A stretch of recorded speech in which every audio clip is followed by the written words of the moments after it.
Good morning, everybody. It is New York City Homecoming Week. We have been looking forward to this for quite a while. Amazing events will be happening all over New York City this week for the people in New York City to appreciate everything that we have done to fight through COVID, to appreciate each other, to appreciate the greatness of the city.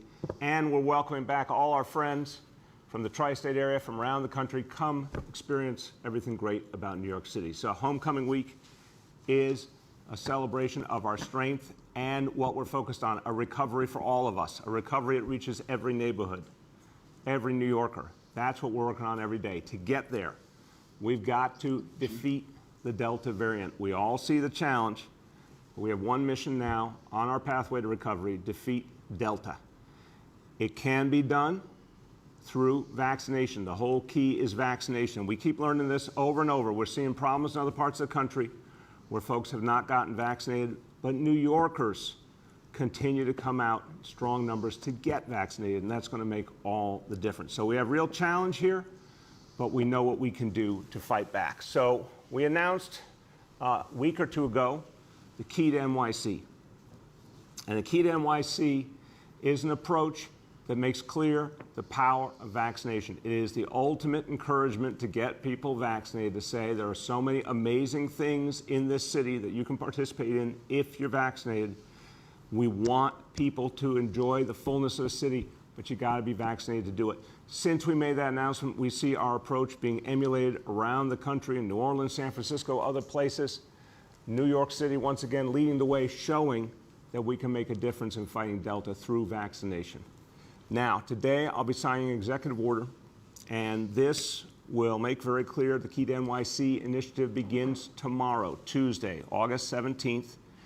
What we've said is we're going to do, to begin with, a lot of education, help people to understand how it's going to work, get everyone ready for it, and then the specific inspections and enforcement efforts will begin on Monday, September 13th.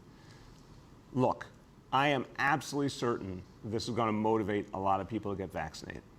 It's going to be a reason for people to get vaccinated, particularly young people.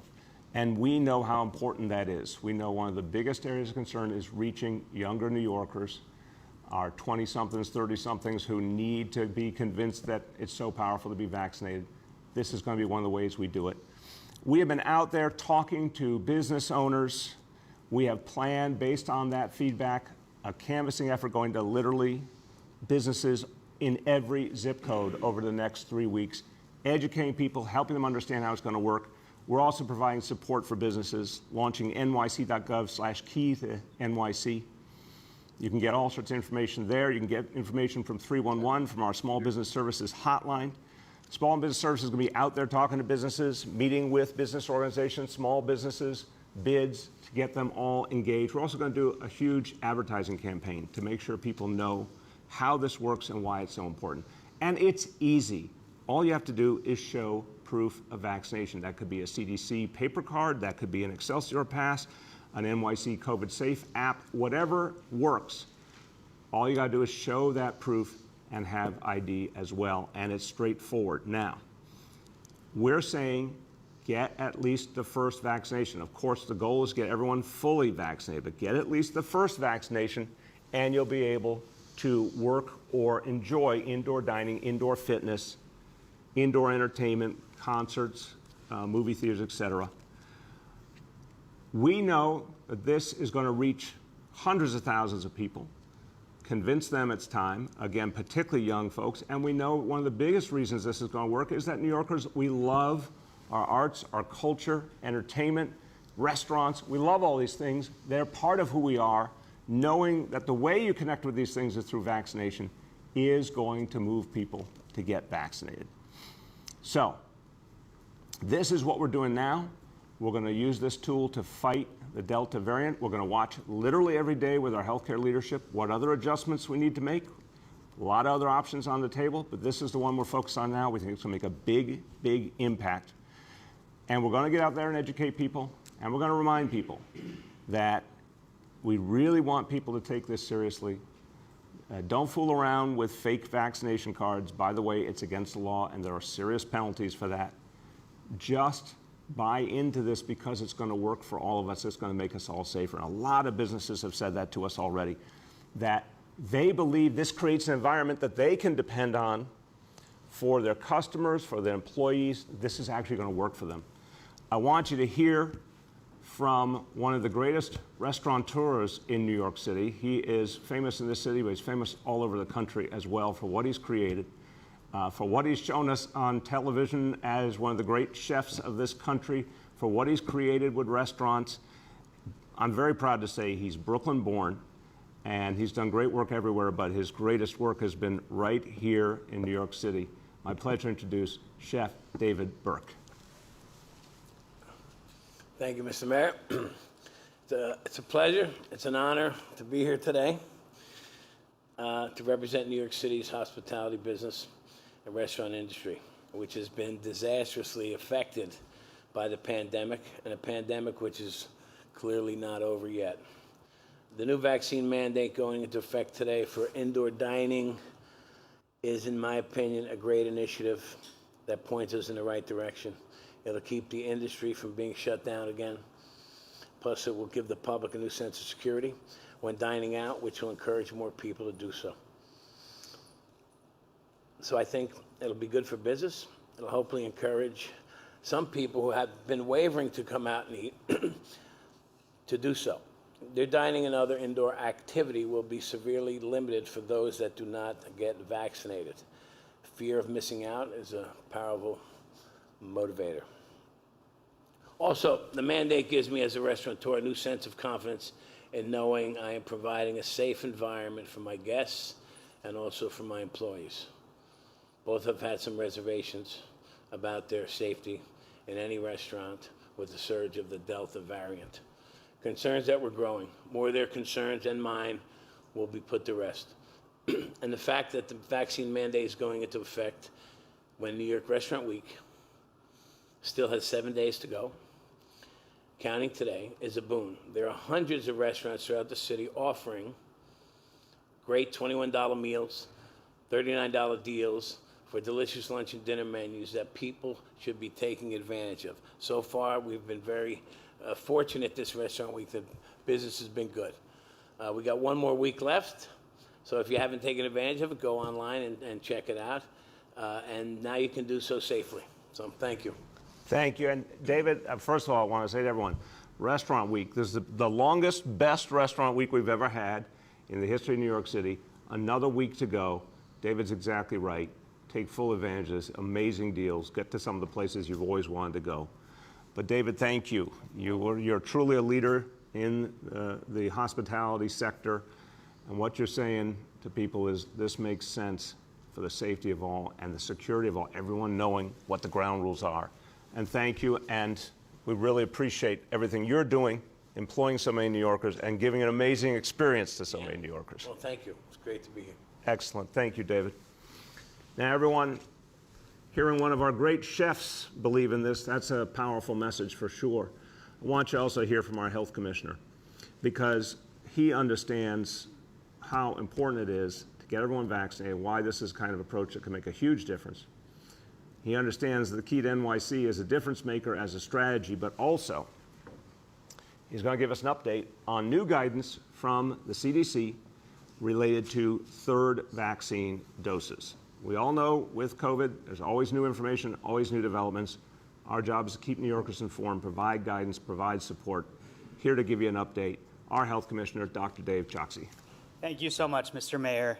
First, I'm so proud that under your leadership, New York City is leading the country once again in our COVID response with the key to NYC. Vaccination is the key to ending the pandemic, and that's why the vaccine is now the key to NYC. This will benefit, as you just heard, not just patrons, but also staff, like the restaurant employees and the theater workers whom I've taken care of as patients. Now, a brief update on our vaccination guidance. Late last week, the FDA and CDC recommended that people with certain immunocompromising conditions get a third dose of COVID vaccine. This follows studies that showed a lower immune response after 2 doses of an mRNA vaccine, that's Pfizer or Moderna, in some people who are moderately to severely immunocompromised, such as someone who's received a kidney transplant. The good news is that some of these individuals were shown to have a robust response to a third dose.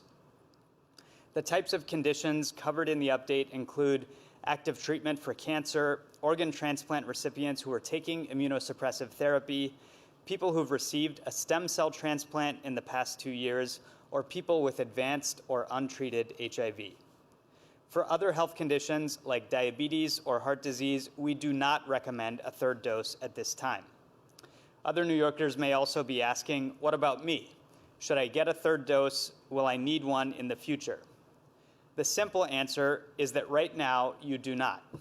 But scientists are working around the clock to learn more about how vaccines can best protect us, particularly in the context of the Delta variant. The virus and our scientific understanding of how to beat it change quickly, and so we must be ready to adapt as well. For New Yorkers who are immunocompromised, now that means keeping up with your course of vaccinations and getting a third dose as soon as possible. Go to nyc.gov/COVID vaccine to learn more about which medical conditions qualify and how to make an appointment for your third dose. And of course, please speak with your doctor if you have any additional questions. Finally, one last reminder for all of us. Mask up in public indoor settings, regardless of your vaccination status. Let's mask up and, most importantly, vax up to keep our city healthy. Thank you, sir. Thank you so much, Dave, and everyone. We're going to keep fighting the Delta variant, and we will prevail. There's no question in my mind. You just see New Yorkers responding to the challenge as we have throughout this crisis, and coming out, getting vaccinated, making an impact. We're going to keep fighting back. And so that's why we also are focused on our recovery. We're focused on our comeback. We're focused on celebrating the strength of New Yorkers and the way we have fought through. I want to talk about Homecoming Week. We have a couple of special guests here I want you to hear from. First, let's talk about the concert, starting with the concert in the Bronx. This is going to be a big moment, celebrating the culture of the Bronx, celebrating the amazing, historic contribution of the Bronx when it comes to hip hop. Remember, the whole world was changed by the creativity that came out of the Bronx that led to hip hop, that changed the face of music. This concert is going to be amazing. It's on Orchard Beach. So as we know, bucket hats recommended. There I am modeling for you. And the first 1,000 attendees at each of our 4 It's Time for Hip Hop in New York City concerts get this t-shirt. And this t-shirt says it all. Creativity, hope, unity, resilience. This is New York City. And subway themed back of the shirt too. So these are going to be amazing, amazing concerts. Want to celebrate. We were in the Bronx 2 weeks ago for a week of activities in the Bronx. It was a really special moment, and we're so honored that the first concert is going to be in the Bronx, and it's going to say so much to the people of the city about our comeback. I want to hear from one of the performers who's going to be a part of this concert. He is a beloved favorite of our own Deputy Mayor Melanie Hartzog, and he is known for this phrase: sometimes he rhymes slow, sometimes he rhymes quick. A great honor to have with us Greg Nice of Nice and Smooth. Hey, what's going on, everybody? How you doing, Greg? I'm learning technology, man. We're getting old. You're looking good. You got it right on point there. Oh man, that's wonderful, Mr. Mayor.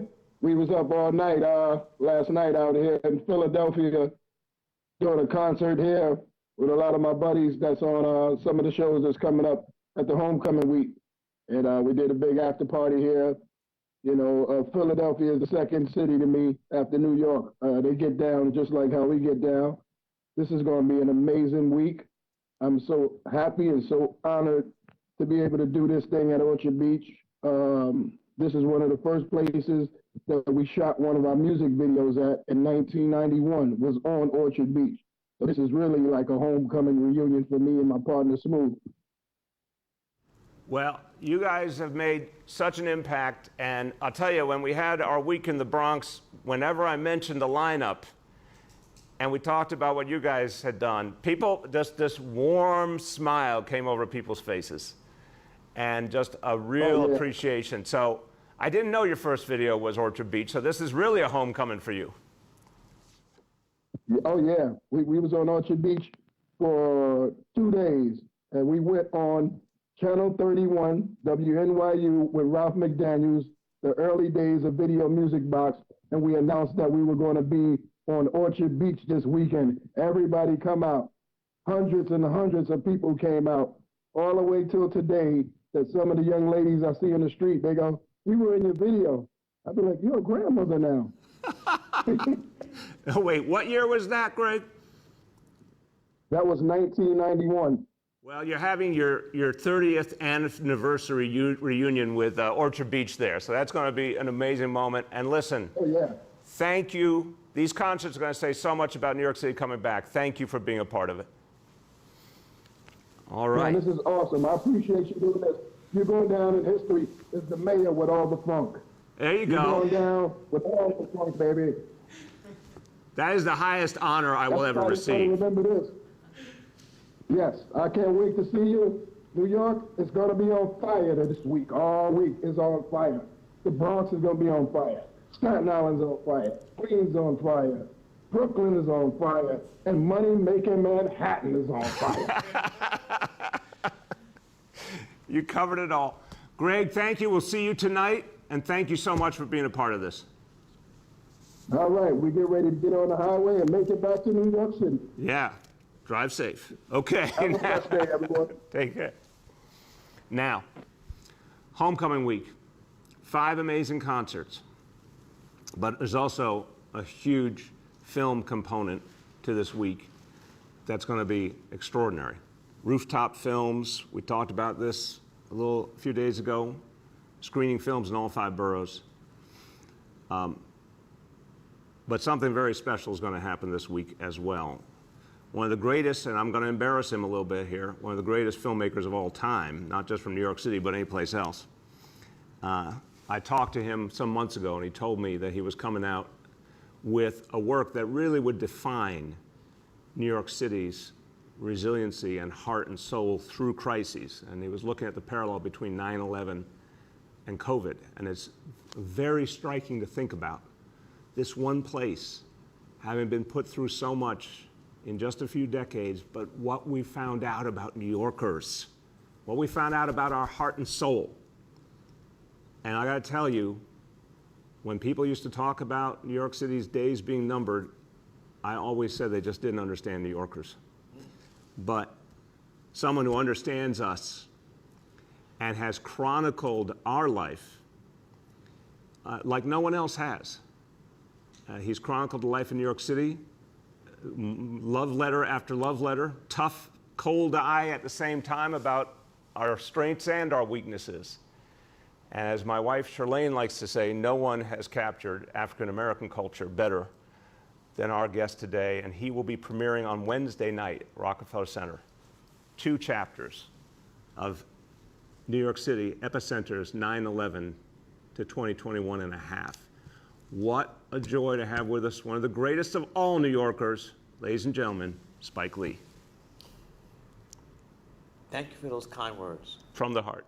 and I appreciate it, and thank you. Just have to thank the wife too. And I'd like to say, my office is across the street from Brooklyn Tech, so I saw your son for many, many years. He was noticeable. Yes. This documentary is called NYC Epicenters 9/11, and we do a 9/11 and today, the pandemic. This is the greatest city on this God's earth, and we've been through hell and high water, and even setting aside 9/11 and pandemic, New York City has always been a target. Revolutionary War, the British, Confederate War, during World War II, Japan, and Hitler's Nazi Germany tried to bomb with some type of crazy type of airplane that could cross the Atlantic and bomb New York City. So we've always been a target, and we always come through. Governor Pataki is in this document, and he's saying, like, I heard people say New York City was dead on September 12th, 2001. And I know I'm biased, as we are. You know, we're arrogant New Yorkers, but we're built that way. And no matter what, we're gonna get through. That's just how we're built, you know. And that's the magic, how majestic New York City is. Of course, you know, it's not all roses, but you know, it makes us stronger. And you know, we're the epicenter. 9/11. No disrespect to other places that were hit that day, and we're definitely the epicenter during. In fact, we have a clip of you saying during one of these press conferences, man, you say New York City is the epicenter. And something people don't know: more Americans have died from COVID-19 than all Americans that were killed in World War I, World War II, the Korean War, Vietnam, Afghanistan, Iraq. We're over 600,000. I don't know the exact number. I know over 600,000 Americans, Mayor, are no longer here. These are our parents, our siblings, our friends. And it didn't have to be that way. It didn't have to be that way. And I don't want to get into. We go into Agent Orange in the documentary, but it didn't have to be that way. And we're gonna come out the strongest. And like you said, we lead. And as you mentioned earlier, a lot of people are adopting measures that you and your administration have put in place. So hope people come out. It's a 4-part, 8-hour miniseries documentary, and the first night is going to be this Sunday, and that's hours 1 and 2, and the final 2 hours are going to be on September 11th, which is a Saturday night. And I really try to refrain from using the word anniversary, because it's not an anniversary, but it'll be 20 years coming up, September 11th. 20 years. And, you know, we're still standing strong. As a filmmaker, what does it mean to you to do something this sprawling? What did this mean to you as part of your art? This is you know, a lot of people forget, you know, I'm also a documentary filmmaker, and so you're a sports fan, so I mean, like the 49ers West Coast offense, like I ground game and the guy that I could throw to. But it means a lot to me, because these New Yorkers are my people. From Harlem to Howard Beach, my people. Bedside do or die, Fort Greene, even got to include Staten Island. All right. One love. One love. One love. And then, so I'm getting New Yorkers to tell their story. To tell their story. Many eyewitness accounts of what happened at the towers, and even today with people who've lost loved ones because of this COVID. So I hope people's HBO and HBO Max, and it's about us. And I hope that America can learn. New Yorkers can know, you know, what we're about. But I hope not just the United States, but the rest of the world understands what makes New York City the special place it is. One real quick thing. Yeah. We have a lot of clips, movie clips in the film, and one of my favorite films is Casablanca. And there's a clip where, I forgot the guy, he's a Nazi, and he's telling Humphrey Bogart, we're coming, we're taking over. And Humphrey Bogart says, there's some parts of America. No, he says, there's some parts of New York City I don't think even the Nazis should come to. I advise you to avoid or something like that. Yeah. He said.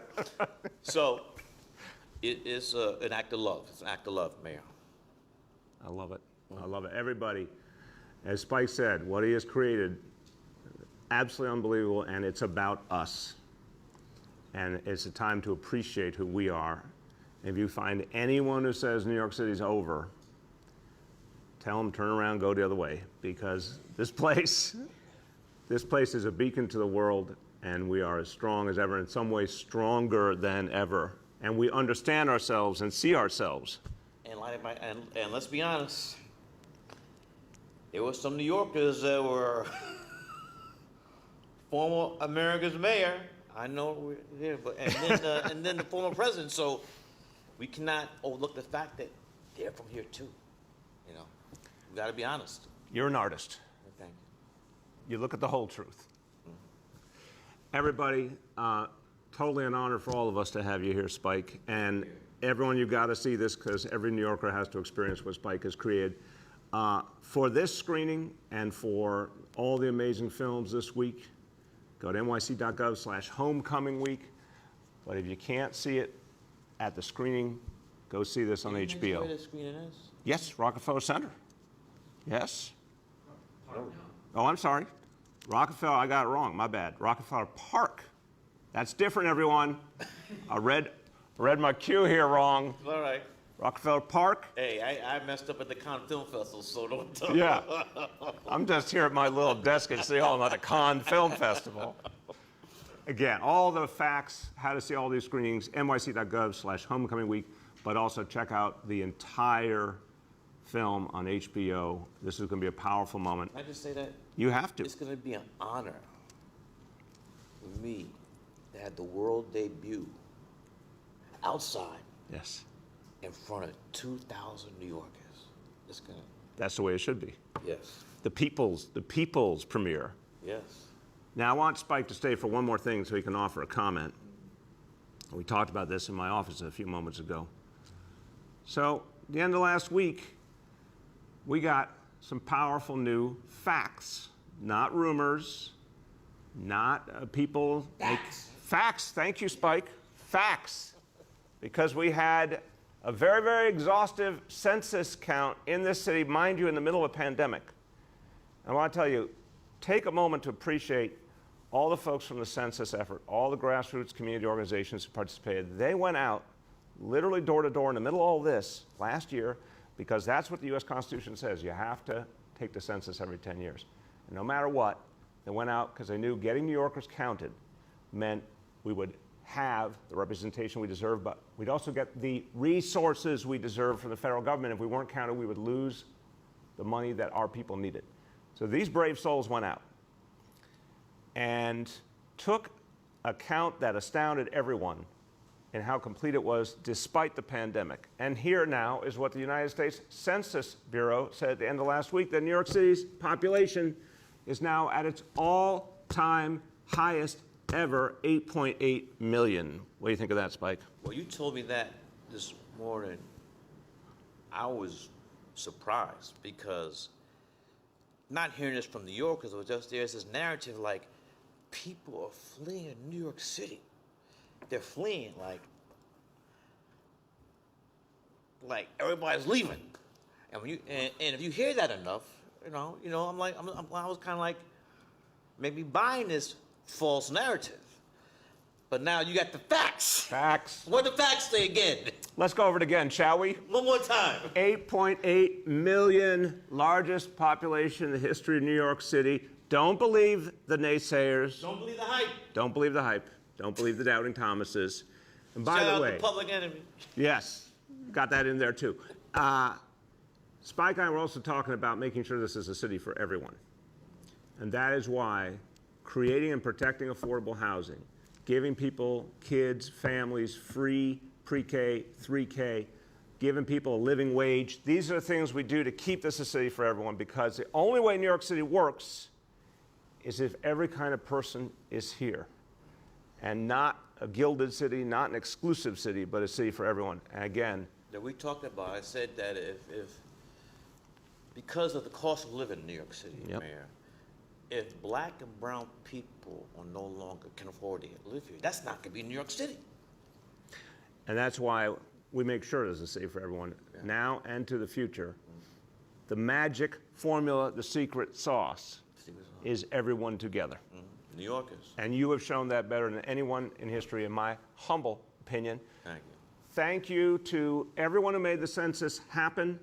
Our census director, Julie Menon, and the whole team, outstanding. You've taught a lesson to the nation about the strength of New York City. And again, everyone, what a total honor to have with us one of the greatest New Yorkers. Thank you, Spike Lee. Thank you, thank you. We'll see you on HBO. We'll see you at the premiere. Oh, you're in it too. Okay, I feel special. We have some fun in the documentary. I'm sure you do. Thank you. Whoa, there's no hijinks. It's Just straight up fun. straight up fun.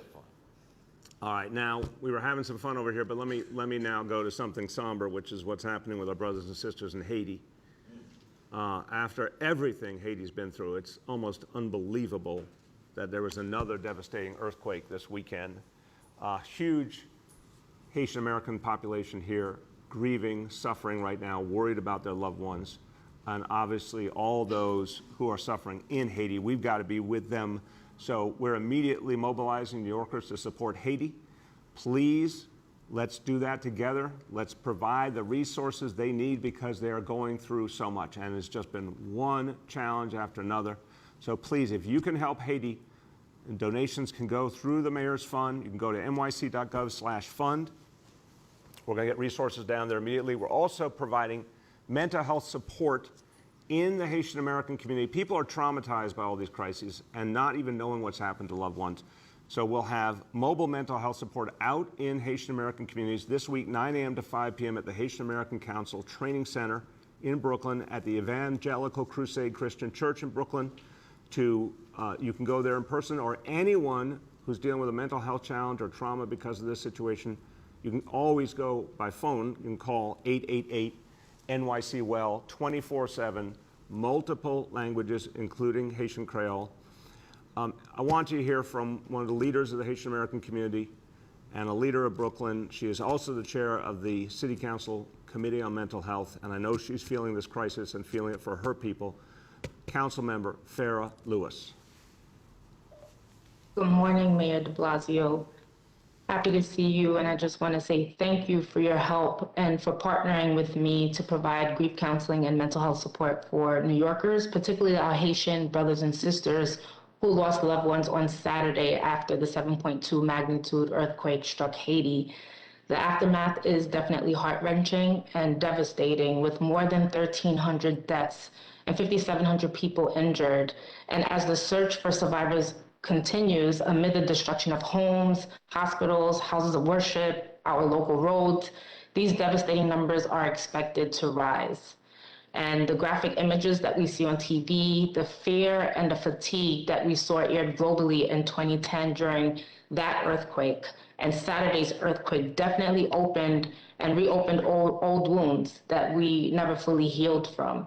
And the Haitian community in New York encompasses over 100,000 individuals, and we are part of the fabric of the city. So I believe that it is our duty to assist our Haitians in Haiti. And it's through donations of medical supplies, feminine care products, products to help mothers with young children and babies, and PPE that will get them through the next days. So my office will be working with Senator Sanders, Assemblymember Anderson, and Councilmember Powers in Queens, because they also have a large Haitian population in Queens, and local organizations in my community, the the Bridge Multicultural Project, Haitian American Caucus, Capra Care, and local businesses like Zelmi Restaurant and Prospect Lefferts Gardens. We're all getting together to support the people in Haiti. So Mayor de Blasio, I'm so thankful and grateful for your support to deploy and provide grief counseling to members of the community who have been affected by this earthquake, and those that need an outlet to speak to someone about the trauma that they're experiencing due to recent events. And I know that the city remains truly committed to the future of Haiti. We have a lot of Haitians here in New York, and we love this city. and we want to support our folks back home. So again, Mayor de Blasio, thank you so much, and thank you to all fellow New Yorkers for your support and prayers. Thank you so much, council member. And council member, thank you for reaching out. You really inspired this mental health outreach effort in the community with your leadership, and we're going to partner with you all the way through. So everyone, if you need that help, it's there for you in the community. And again, anyone who wants to help Haiti directly with resources, go to nyc.gov/fund and provide that support through the mayor's fund. We're going to help our brothers and sisters in Haiti. And please, everyone, keep the people of Haiti in your thoughts and prayers. Let's do everything we can to help and support them, but let's also remember the pain and the suffering that people right here in this city are going through, worrying so deeply for their loved ones in Haiti. We'll all work together to fight through yet another challenge for that country, and we will remember Haiti always. All right, everyone, let's do what we do every day. It's time to go over our COVID indicators, and let's start with vaccination. This is always the key. Vaccination is the way we fight back, and vaccination levels have been increasing, and this is proof that the incentives, the mandates, the strategies are having an impact. As of today in New York City, 10,326,678 vaccination doses given from the very beginning of this effort. By far, the biggest, strongest vaccination effort in the history of New York City. Every hour, every day, reaching people and protecting them. Let's go over the indicators for the overall situation. Number one, daily number of people admitted to New York City hospitals for suspected COVID-19. Today's report, 126 patients. Hospitalization rate per 100,000 people is 1.34. And new reported cases on a 7-day average. Today's report, 1,637. Let me just say a few words in Spanish, and I'm going to focus on the key to NYC. Again, one of the key strategies for fighting back against COVID. Key to NYC se lanza mañana, un día histórico para nuestra mejoría y salvar vidas. El programa de pasaporte de vacunas de la ciudad es la clave para mantener seguros los neoyorquinos. With that, let's turn to our colleagues in the media, and please let me know the name and outlet of each journalist. We'll now begin our Q&A.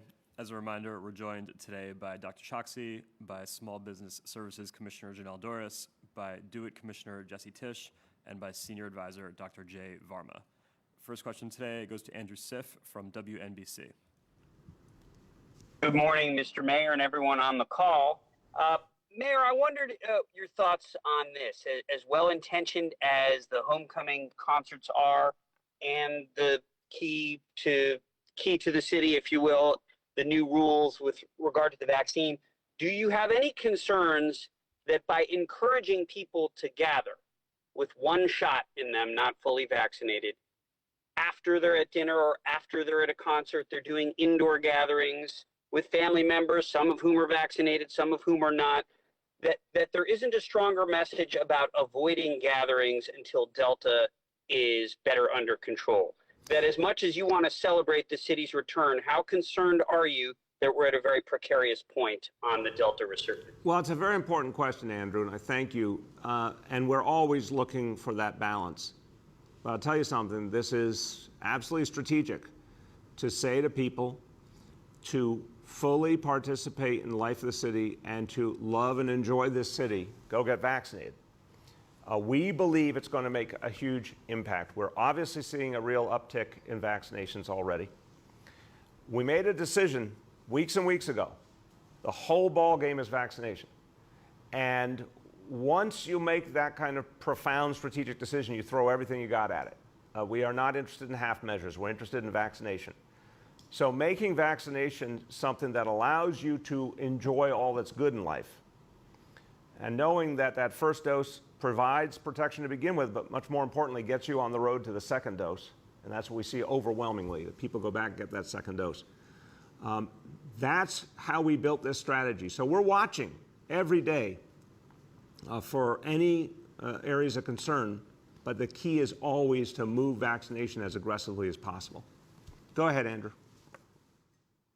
Shifting gears, my colleague Mark Santia is reporting on the weekend surge in shootings, and I'm wondering what your message is to New Yorkers. It seems like every Monday morning they wake up and see some staggering total in terms of the number of New Yorkers who've been shot, including bystanders, almost every single weekend. Is there a policing strategy involving new numbers of officers over the weekend at certain off hours?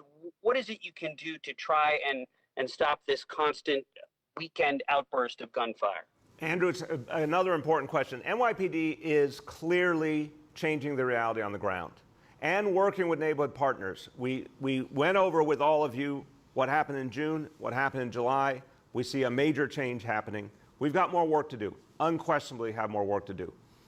COVID unhinged so many things, and we are doing the meticulous work to get things back to where they were and beyond. For years and years, we've been the safest big city in America. We will continue to be. But we're going to have some tough challenges along the way. The key is more gun arrests. We're at the highest level of gun arrests in 25 years. More cooperation between NYPD and community to get the information that PD needs for those prosecutions. The work of the violence interrupters, all these pieces have been working. We're going to apply them constantly. And yes, move officers constantly to where they're needed most. It will not happen overnight, but it will happen. We will turn this tide. There's just no question in my mind. The next is Aaron Durkin from Politico.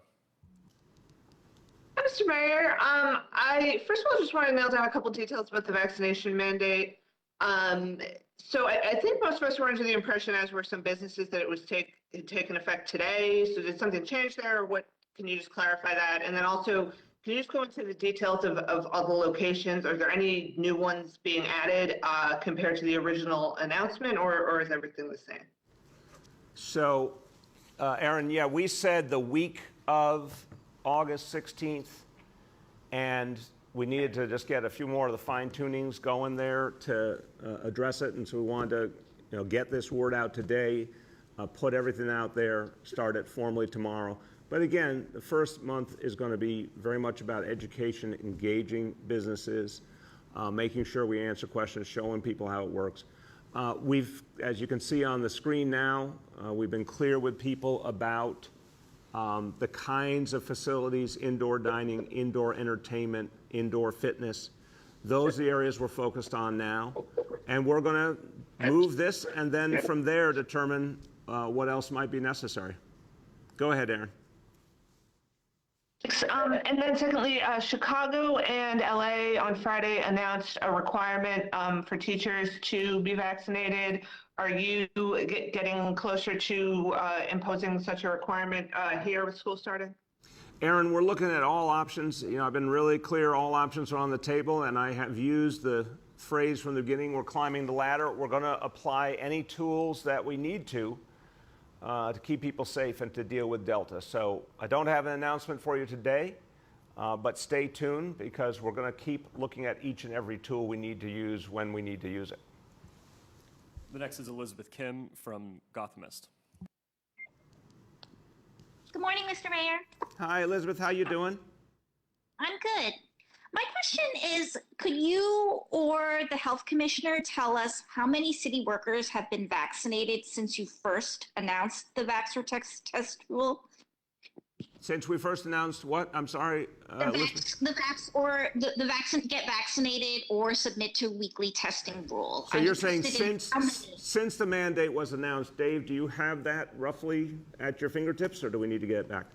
We can follow up on the specific number, sir. What I can say is that, remember, the first tranche that was subject to the Vaxxer test requirement was for clinical staff. And I do know that, that at least hundreds, likely thousands of workers have been vaccinated since that announcement. The next phase of it goes into effect today. That's for other congregate and residential settings. And so we expect the effect of those requirements to continue to drive additional vaccination in the days ahead.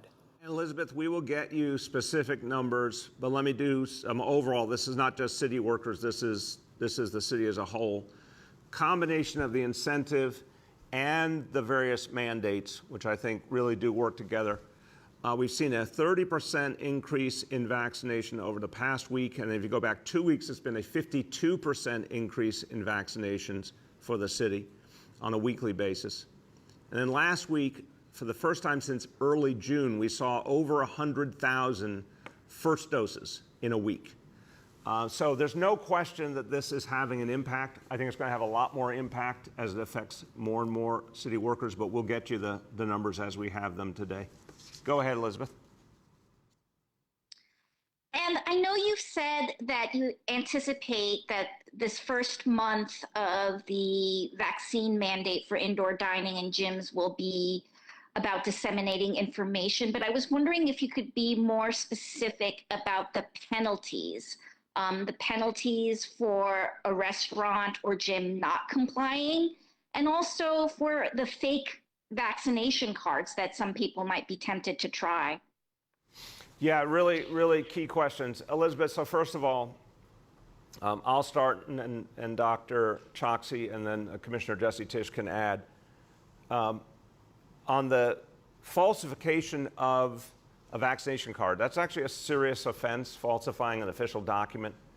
That literally could result in prison time as much as 7 years. So I want people to understand that is not something to play around with. We're in the middle of a pandemic.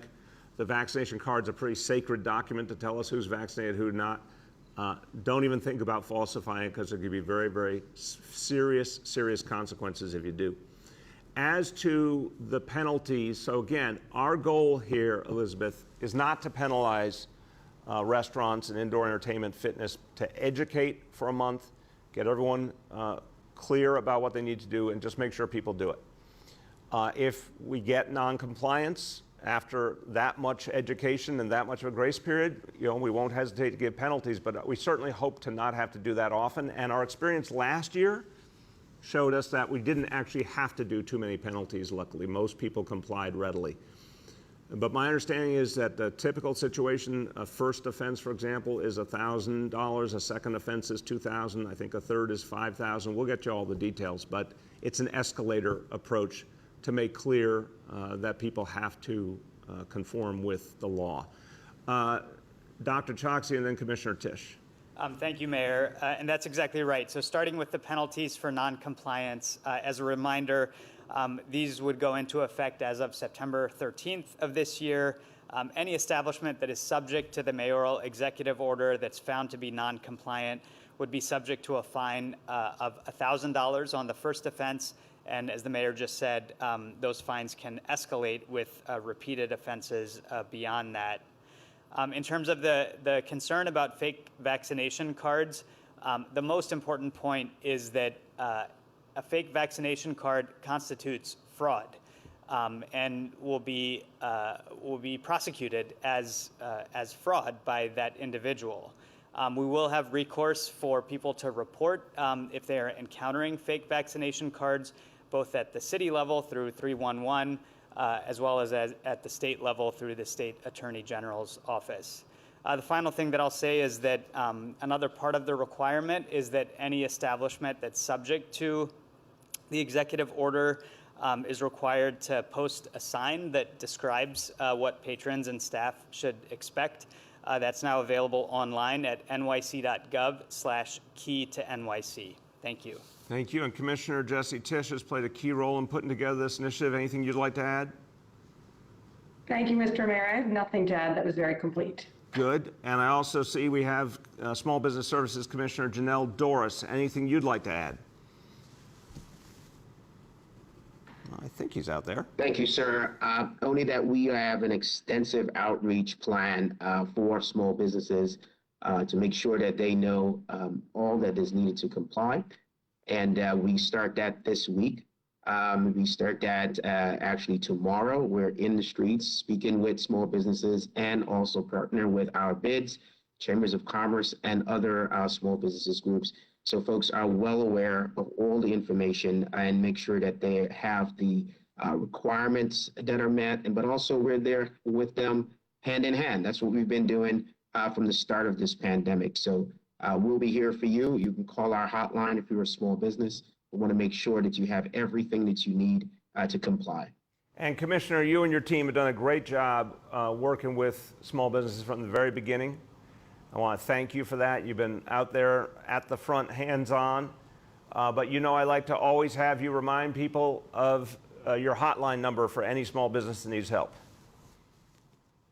Correct, sir. Yes, 888-SBS-4NYC. Number 4, 888-SBS number 4 NYC. Thank you very much, Commissioner. Next, making her return to the Blue Room is Katie Honan from the city. Katie, welcome back and congratulations on the new gig. Well, we say, I don't know if she's out there. Okay, hold on. Are you muted? If you got her there or not? Maybe not. Okay, well, all this build-up and we got nothing. We'll have to wait for Katie's return. All right, Katie will come back later on. Next is Emily from New York 1. Okay. Emily, you there? Good morning, everyone. How you doing, Emily? I'm well, thank you. I hope you're well too. Thank you. These buy-in from business owners, from restaurateurs, from gym owners for P to NYC. Patrons are one thing. The actual business owners who will need to enforce the mandate is another thing. What are you hearing? I'll start, and then my colleagues can weigh in. Emily, look, as you heard from David Burke, a lot of business owners are telling us they just wanted clear rules, and they can work with these rules. They want their customers to be safe. They want their employees to be safe. This actually creates, a really straightforward approach for them. And they can say to people, hey, if you come here, it's a positive, safe environment. So we've gotten a lot of good feedback. I know not everyone agrees, I'm clear, but we've gotten a lot of good feedback from the business community that this was clear and straightforward, they could work with it. Let me see if Commissioner Janelle Dorris or Commissioner Jesse Tisch want to add.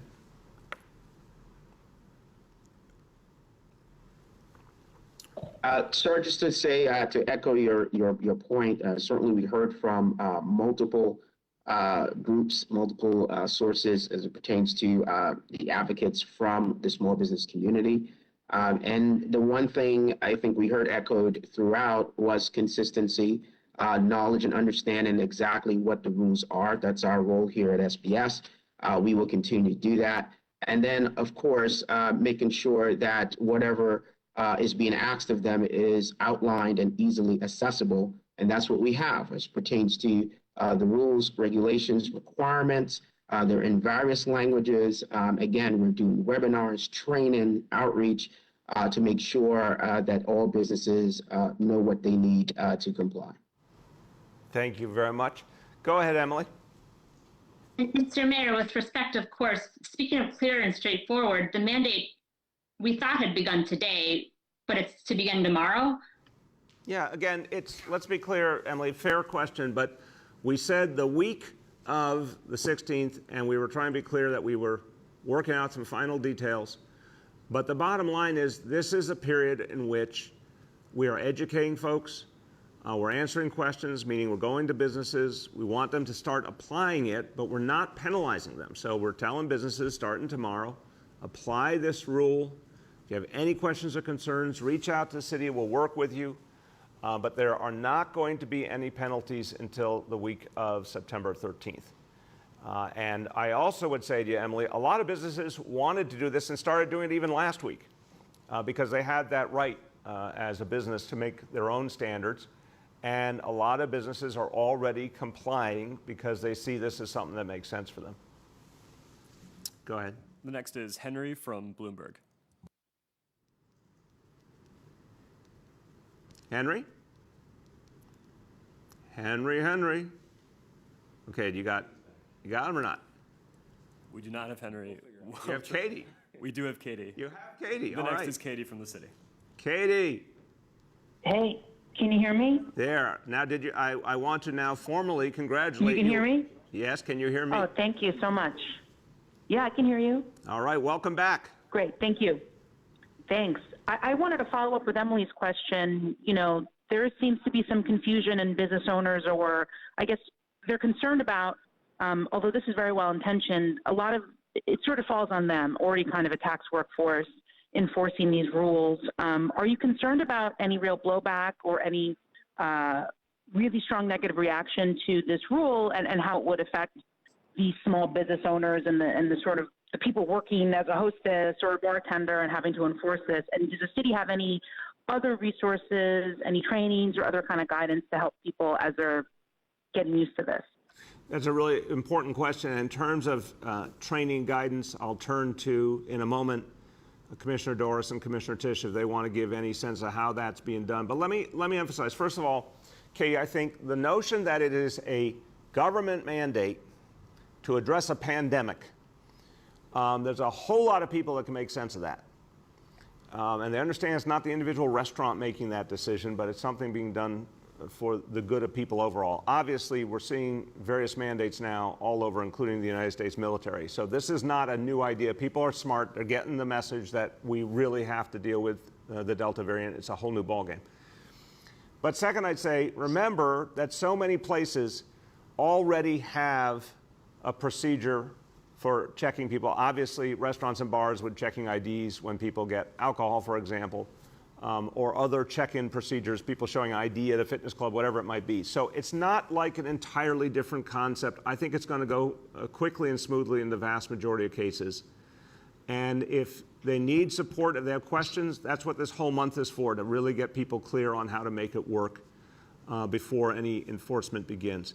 With that, let me see if Commissioner Doris or Commissioner Tisch want to add on how we're preparing people. I could jump in here, Mr. Mayor. It's Jesse. Katie, the Office of Administrative Trials and Hearings, OATH, is putting together de-escalation training specifically for small and medium-sized businesses who want tips on if they have to turn someone away, how they can de-escalate the situation. So that training will be available at some point this week for any business who wants to review it. It's going to be an online webinar. The other thing we've done is we've put together a website that's largely geared towards businesses implementing the key to New York City. And that website has FAQs for businesses. Obviously, it's going to have the links to the training, the policy, and general information, in addition to calling the SBS hotline or 311. Thank you. Commissioner Doris, you want to add? No, sir, I think we covered it. Great. Okay, go ahead, Katie. Thanks, and I apologize if this has been answered at some point, but when the enforcement begins in September, who will be doing the enforcement to make sure restaurants are checking for vaccines, and especially for those fake vaccination cards? So what we're going to do is focus on civilian agencies, of course, Department of Health, which plays such a big role right now in regulating restaurants. But civilian agencies, variety of agencies will be mobilized. Depending on the situation, we also have the ability to bring in the sheriff's office if needed. But I think what we're going to see, again, is that people are going to realize that this is important and that it's important to do it right. If we get any indication of falsification of vaccination cards, again, that's exactly the kind of situation we would bring in the sheriff for. The next is, the next is Nolan from the Post. Hey, good morning, everybody. Hey, Nolan, how you doing? I'm well, Mr. Mayor. How are you? Good, good. Concerning the Delta variant, the City Health Department and Yale did that massive study, I think it was a couple of months ago at this point, that looked at how effective the vaccines were at preventing infections. And it found that something like 250,000 infections were prevented, which in turn prevented about 40,000 hospitalizations and about 8,000 deaths. Since then, there's been another 2 months of new case data, and I'm wondering if the Delta variant has proved to have changed those numbers and those rates at all. Important question. Let me turn to Dr. Choksi and then Dr. Varma to comment on what we're seeing so far. Thank you, sir, and thanks, Nolan, for this important question. To recap, the study that Yale put out showed that over 250,000 cases, 44,000 hospitalizations, and 8,300 deaths were prevented as a result of New York City's vaccination campaign. As you pointed out, that covered essentially the first 6+ months of our vaccination campaign. Since then, because of Delta, we do know that the level of infection, as well as the number of hospitalizations and deaths, has increased. But that means that our vaccination campaign has prevented still more than those numbers that I cited with respect to cases, hospitalizations, and deaths. So even though we are concerned, of course, about the numbers that we are seeing right now, we only have to look to other places in the United States and around the world with respect to what would happen if we did not have the levels of vaccination that we do have in New York City. So it's all to say that vaccination continues to save lives, and that's why you've seen our concerted focus on it. Thank you. Dr. Varma. Yeah, I would just to emphasize again what Commissioner Chakshi has just mentioned, that we know that in any time that a vaccinated person is surrounded by people with COVID, there is a greater risk of having a breakthrough infection. But at the same time, what we've consistently seen is that even if you're a vaccinated person who gets infected, your risk of being severely ill or dying is way, way lower. It is substantially lower than it would be if you were unvaccinated. So that's really the critical message to keep sending, is that vaccination does have an impact on reducing your risk of being infected. It does reduce the risk that you would transmit infection to other people. And even more important, it is incredibly life-saving. And I think we'll continue to see that. And I think we can, as the analyses are able to be conducted, you'll be able to quantify that exact benefit as well. Thank you. Go ahead, Nolan.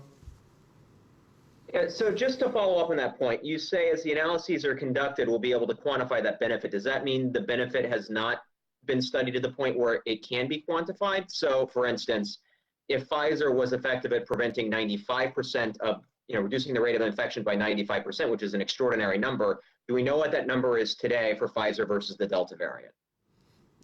Dr. Varma, then Dr. Chakshi. Yeah, I'll answer quickly since this is a follow-up to what I was just mentioning.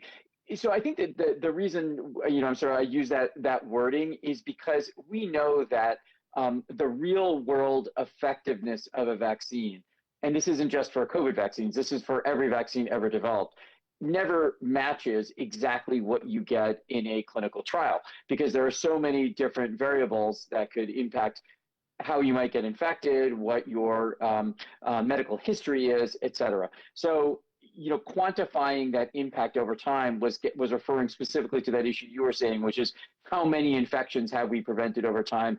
How many hospitalizations have we prevented over time? And that is something that you only get when you can look back in the real world and measure over time. And that's why that, health department analysis with Yale, took quite a long time to do, because to do it properly requires you to have a substantial amount of data and to do a lot of analyses. Thank you. Dr. Chakshi, you want to add? Yes, sir. Thank you. Just to take a step back to emphasize a key point that Dr. Varma made previously, which is that the bottom line is that all of the authorized vaccines, Moderna, Pfizer, Johnson & Johnson, continue to offer strong protection against severe illness, even in the context of the Delta variant. We know this from analyses that have been done around the world, as well as here in the United States and in New York City. And that's why the most important public health message that we have is, please, if you're unvaccinated, the single most important thing you can do to keep yourself safe and your loved ones safe is to get vaccinated. Thank you. Go ahead. We have time for two more for today. The next is James Ford from Pix 11. And good morning, Mr. Mayor and everyone on the call. How you doing, James? So far, so great. I do appreciate your asking. Could you provide just a little more detail regarding the Key to NYC pass? I understand this is just for indoor facilities. Could you see, especially in a city where plenty of outdoor seating at bars and restaurants, notably, is largely enclosed, could we see this expand? Do you see maybe some enforcement there? And how much is that a part of the guidance and information that you all are providing between now and September 13th? Yeah, very good question, James. Look, first of all, outdoor is still outdoor. And obviously in the warm months, outdoor tends to be more opened up. You know, people want the air and the light, and I think every place I've seen, at least, a lot of places really have opened up their outdoor dining. But the point is, it's just always a different environment when you're outdoors. These rules are for indoors. Clearly, we were cognizant when we created these rules, again, very much trying to focus on strategy. It was a positive and a reward that folks who get vaccinated have more options, and that indoor dining will be available, indoor entertainment, indoor fitness. Go get vaccinated. That's the key to key to New York City, unlock all those opportunities. But there still are other opportunities available for folks who are not yet vaccinated, and we thought that was a good balance. If we need to take additional steps, we will for sure. But the crucial point now is, you know, we've said really clearly, we're climbing the ladder, we're going to keep taking steps as we need them, but the place where we still have the greatest sensitivity is indoors, and it was a great way for us to send a message. If you want to fully participate, you got to go get vaccinated. Go ahead, James. Thank you. Also, over the weekend, Senator Charles Schumer talked about the need for greater enforcement against forging vaccination cards. Can you talk about what assistance you'd like to see from the federal government, maybe even the state government, to crack down on forgery? Yeah, James, really, I appreciate this a lot, and I agree with Senator Schumer entirely. This is a major area of concern where we need cooperation from federal law enforcement and state law enforcement. I think so long as people get the message that enforcement is happening and that there are real penalties, I think that will overwhelmingly address the problem. But anyone who's, as a criminal enterprise, producing fake vaccination cards, that's where we need all the levels of government to work together to crack down on that. We have good examples of that in lots of other areas. So we definitely need that help and support, and Senator Schumer is absolutely on the right track there. Last question for today goes to Robin Pogrebin from the New York Times. Thank you, Mr. Mayor. I know you had earlier announced vaccination requirements for indoor concerts, but can you clarify that this policy now applies to museums and other cultural institutions, that it applies to staff members as well as visitors, what the penalties will be for non-compliance, if you're going to compensate arts organizations for the additional implementation expense as well as lost revenue, and how you've satisfied your concerns that people of color will be adversely impacted at a time when cultural groups are emphasizing diversity. Well, Robin, a lot there. That's a definitely very meaningful set of questions. Let me see if I can do my best to remember them all and answer, but we'll give you a chance to follow up if I miss anything. Let's put up on the screen again all of the institutions that are reached by this rule. So, Robin, in terms of making very, very clear to all New Yorkers as we start this new approach, there's the list, including obviously a number of cultural institutions. Cultural institutions clearly have a capacity right now for checking people in when they arrive. This is an additional step for sure, but it's one we think they can navigate, and we're going to work with them on. We do not anticipate providing additional resources because, again, we think this is something manageable that people can do as part of, you know, when folks arrive, buying tickets or presenting tickets. Look, when you look at the NYC app, I've got it on my phone. You know, you've got your ID and your vaccination card, you know, a photo of each on your phone. You just show two screens and you're done. It takes, you know, a matter of seconds. So I think cultural institutions will be able to navigate this well. We'll provide support and training if anyone needs. To your question about equity, and Robin, I know you've covered this, very meaningfully that from the beginning with our cultural plan and a lot of other approaches, we've been trying to encourage our cultural institutions to diversify their audiences, diversify their boards, their staffs. This is something very important to me and this administration to keep doing. But this moment with the Delta variant is a very, very challenging moment, but it's also a temporary reality. I want to emphasize that. We believe if we take these aggressive measures that, over time, we're going to beat back the Delta variant. This is not a permanent reality. This is a temporary reality. And I also believe in terms of communities of color, this is going to encourage a lot of people, audience members and staff alike, to get vaccinated, because what we found is a lot of folks, and the doctors talk about this all the time, a lot of folks who are open to vaccination, but just need that extra little either incentive or reminder or convenience. And I think this is going to give a rationale for a lot of people to get vaccinated. Before we go to your follow-up, I want to get Dr. Choksi in because he still sees patients. And this point about, most folks are not vaccinated. I don't think it's ideological. I think they just need to get to that right moment that works for them. And Dr. Choksi, if you could speak to that. Absolutely, sir. And that's really what was coming to mind as you were speaking as well, is the patients that I've taken care of. Restaurant employees, theater workers, for whom I've been very concerned about their safety over the last 18 months during this pandemic. This is one more step that will help to assure their safety. And as we well know, particularly in lower wage jobs, too often people of color are overrepresented in those jobs. Often they're filled by undocumented immigrants as well. And so this is one more thing that we can do to keep people protected. As the mayor has said, this is often an iterative conversation with people. For my own patients, sometimes it's not the first conversation or even the second conversation, but sometimes the third or fourth.